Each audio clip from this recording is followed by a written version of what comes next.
Agora vamos responder a questão de número 163 que aconteceu no Enem 2017.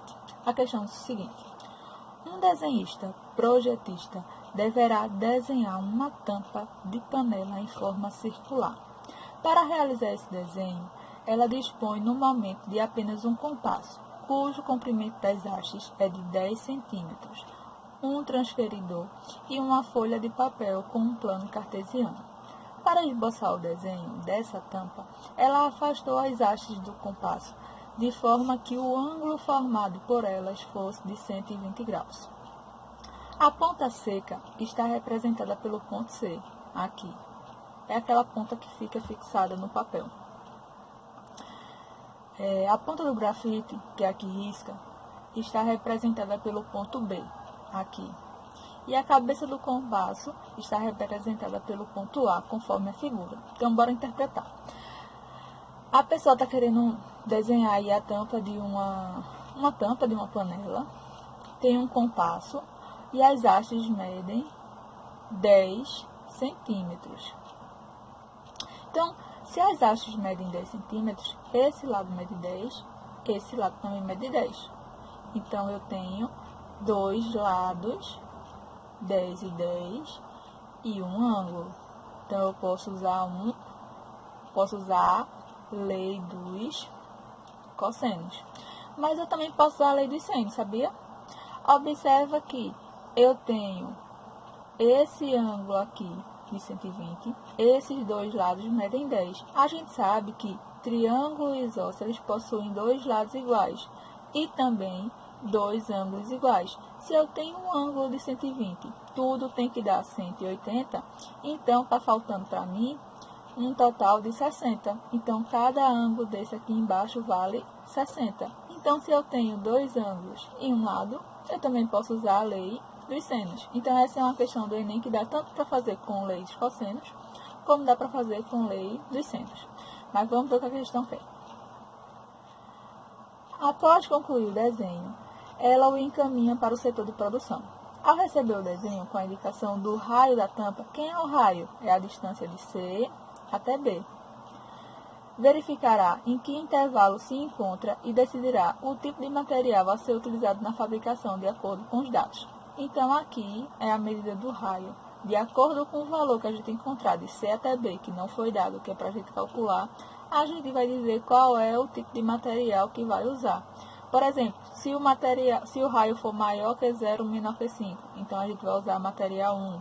Se o raio for maior que 5, menor que 10, vai usar material 2.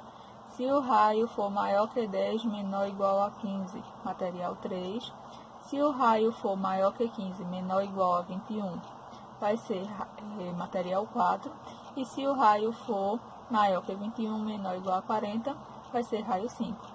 E aqui ele mandou a gente usar raiz de 3 como aproximação para 1,7. Então, onde tiver raiz de 3, a gente vai escrever 1,7. E aí pergunta qual vai ser o material. Para eu poder dizer qual vai ser o material, eu tenho que saber o raio. Para saber o raio, eu tenho que calcular a distância de C até B. Porque eu tenho o tamanho dessa haste aqui, mas não tenho de C até B, que é justamente o raio que ele está pedindo. Observa que aparece aqui um ângulo de 120 graus. E ele não me disse quanto que é seno ou cosseno de 120 graus. É aí que entra aquela ideia dos suplementares. Pode ter sido até chatinho, mas é só lembrar. Suplementar é aquele que eu somo e dá 180. Então, vai ser os mesmos valores. A diferença é que o seno fica tudo igual e o cosseno muda de sinal, ok? Então, vamos começar a trabalhar na questão. Então, vejam só. Eu tenho aqui um compasso e a questão me disse que cada haste dessa vale 10 centímetros. Então, esse lado é 10, esse lado é 10. Me deu também esse ângulo aqui de 120 graus e quer saber a distância de C até B, que é o raio da minha tampa. Então,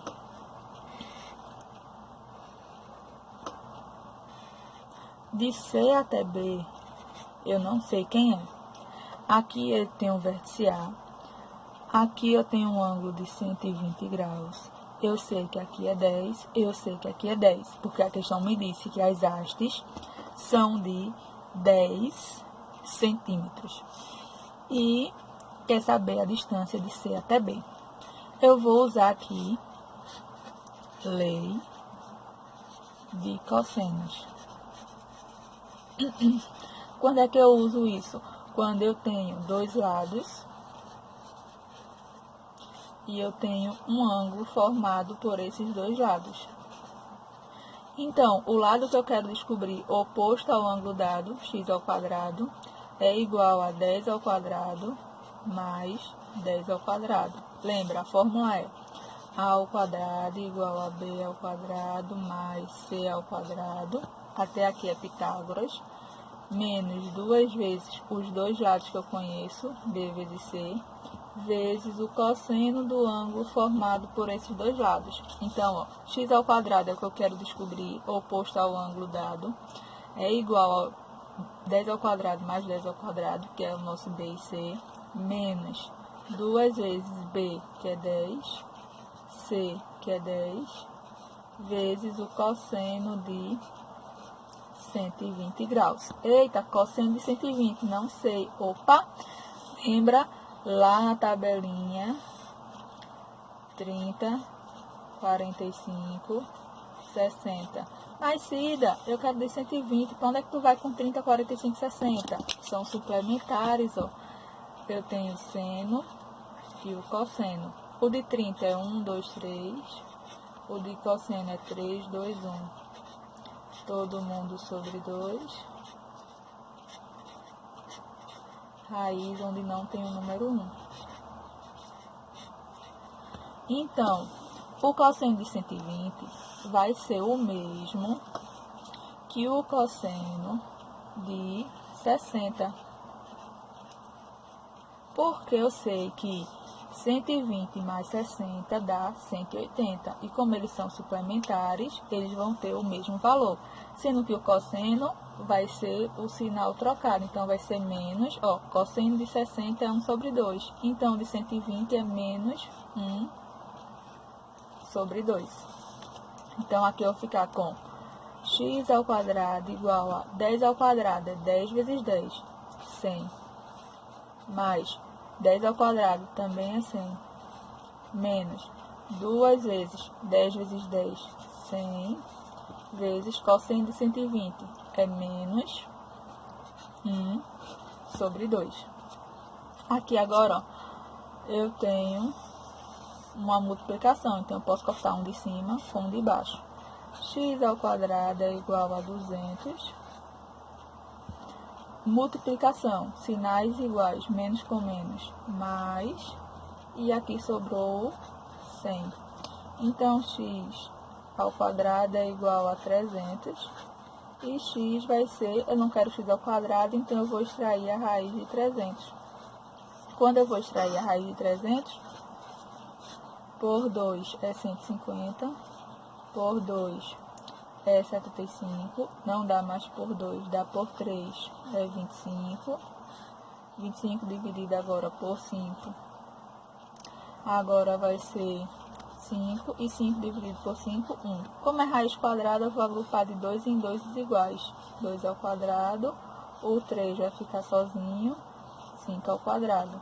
Então, x é igual a raiz de 2 ao quadrado, 3 ficou sozinho, 5 ao quadrado. Como a raiz é quadrada, quem está ao quadrado vai sair. Então, vai sair o 2, o 5 e o 3 vai ficar dentro. 5 vezes 2, 10. 10 raiz de 3. Mas a questão disse que quando tivesse raiz de 3, usasse o valor 1,7. Então, vai ser 10 vezes 1,7. Multiplicar por 10 é fácil. Quando eu multiplico por 10, ando uma casa para a direita. Então, x é igual a 17. Então, essa foi a resolução usando lei dos cossenos. E se eu quisesse usar a lei dos senos? Observe que ele me disse que aqui é 10, aqui é 10. Se esses dois lados são iguais, quer dizer que eu tenho dois ângulos iguais. Se é 120 aqui, e tudo tem que dar 180, 120 para 180, está faltando 60. Então, aqui é 30 e aqui também é 30. Então, a gente vai ficar assim, ó. 30, 30, 120. Aqui eu vou ter 10, 10 e x. O que é a lei dos senos? É x está para o seno do ângulo oposto. Então, seno de 120. Assim como 10 está para o seno do ângulo oposto. Então, seno de 30. X está para... Quem é seno de 120? O seno de 120 é o mesmo que o seno de 60. Então, raiz de 3 sobre 2. Não mudei o sinal, porque só quem muda é o cosseno. Igual a 10 sobre seno de 30 agora. Seno de 30 é 1 sobre 2. Na igualdade, sinais iguais, denominador igual, corta, corta. E agora eu faço o meio pelos extremos. 1 vezes x é x. E raiz de 3 vezes 10 vai ser 10 raiz de 3. Então, x é igual a 10 vezes, onde tem raiz de 3 eu coloco 1,7. De novo, x é igual a 17. Observe que foi bem menos conta do que fazer pela lei dos cossenos. Então, os dois deu a mesma resposta. Então, se a nossa resposta é 17, a gente volta aqui para a questão. E 17 está entre o 10... 17 está entre o 15 e o 21. Depois do 15, 16, 17, 18, 19, 20, 21. Então, o 17 está aqui dentro. Então, a gente vai escolher o material 4.